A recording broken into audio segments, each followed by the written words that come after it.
जी sir. लेकिन क्या ये नहीं लगता है कि पूरे देश के अलग अलग प्रदेशों पर अलग अलग मुख्यमंत्रियों पर जब हम नजर दौड़ाते हैं तो अकेले योगी आदित्यनाथ ही थे जब इस महामारी में हेलीकॉप्टर लेकर के जिले जिले जा रहे थे, वहां समीक्षा कर रहे थे, अपने हेल्थ फैसिलिटीज को दुरुस्त कर रहे थे, लोगों को राहत देते हुए दिखाई दे रहे थे। तो इसका फायदा भी कहीं ना कहीं योगी आदित्यनाथ को मिला होगा, भारतीय जनता पार्टी को मिला होगा। लेकिन मैं एक दूसरा सवाल कर रहा हूं आपसे।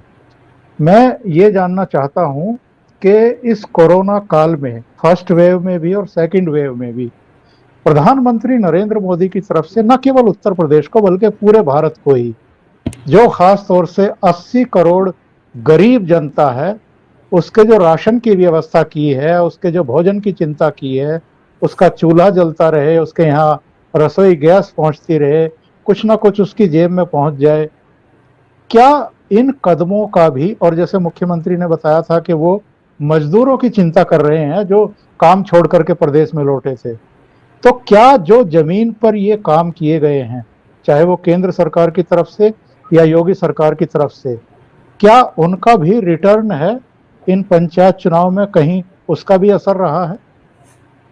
देखिए, सरकार ने काम किया है, मैं इस बात को बिल्कुल मानता हूँ, दुरुस्त तरीके से मानता हूँ, चूँकि मैं चूँकि ग्राउंड पर ही रिपोर्टिंग करता हूँ, तो मुझे मालूम है कि ऐसे वक़्त में कहना बहुत आसान होता है, जब डॉक्टर्स को भी मौत का साया, मतलब इस तरह से मौत उनके कंधों पे नाच रही हो, लोगों को ये समझ में नहीं आ रहा हो। पूरी दुनिया के सबसे बड़े विकसित देश में हमने जो सबसे बड़ी ताकत है, वहाँ 6 लाख लोगों को मरते हुए देखा है ऑन रिकॉर्ड। हमने सड़कों पर देखा है, जबकि उनके मीडिया ने वो शॉट्स नहीं दिखाए। उनका मीडिया इस तरह से परहेज करता है, उसको दूसरे देश पर लिखना आसान लगता है। आज भी उनके अंदर जो नस्लवादी रिपोर्टिंग का एक जुनून है, वो हमको दिखता है अक्सर।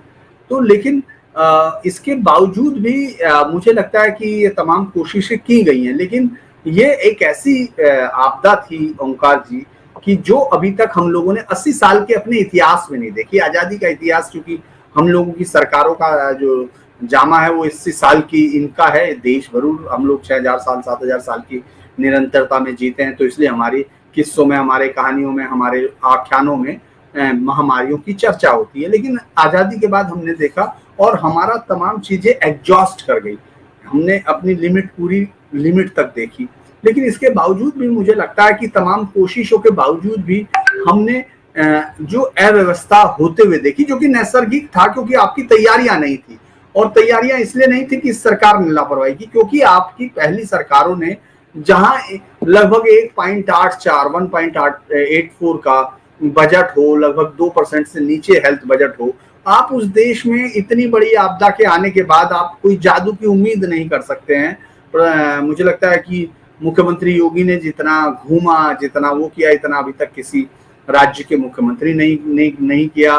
बिहार और महाराष्ट्र और तमाम जगह के मुख्यमंत्रियों को हम लोगों ने उस तरह से नहीं देखा है जिसमें कि योगी देखे हैं। हम लोगों ने वैक्सीनेशन को भी देखा, चूंकि वैक्सीनेशन की अवेलेबिलिटी सेंटर से है, तो इसलिए बहुत ज्यादा उसमें राज्य सरकार कुछ नहीं कर सकती। लेकिन 10 आपने देखा होगा, जब उन्होंने 1 करोड़ का टारगेट कहा तो उसको अचीव किया। उसके बाद 10 लाख तो जैसे ही जिस दिन मिलती है वो 10 लाख लगती है। तो मुझे लगता है कि ये काम बेहतर था, उसका हमको मानना चाहिए। और जो खाना दिया गया, जो किया गया, वो सिर्फ लोगों को, चूंकि उसकी वो मालूम नहीं है कि वो कितना बड़ा एफर्ट है।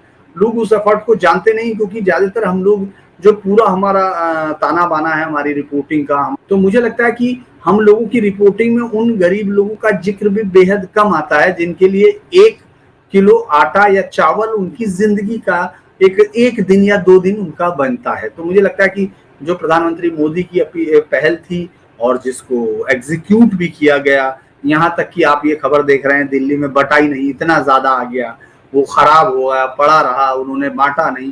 तो मुझे लगता है कि ये एक बहुत बड़ी पहल है, और आम जनता इसका किस तरह रेस्पॉन्स देगी हमको चुनाव में देखना होगा। लेकिन मुझे लगता है 2019 के चुनाव में 2014 के बाद की गई कोशिशों का जवाब बीजेपी को मिला था, जनता की तरफ से अच्छा पॉजिटिव रेस्पॉन्स मिला था। तो वो मुझे लगता है इनको विधानसभा चुनाव में इसका असर मिल सकता है, देखने को मिल सकता है, मुझे ऐसा लगता है।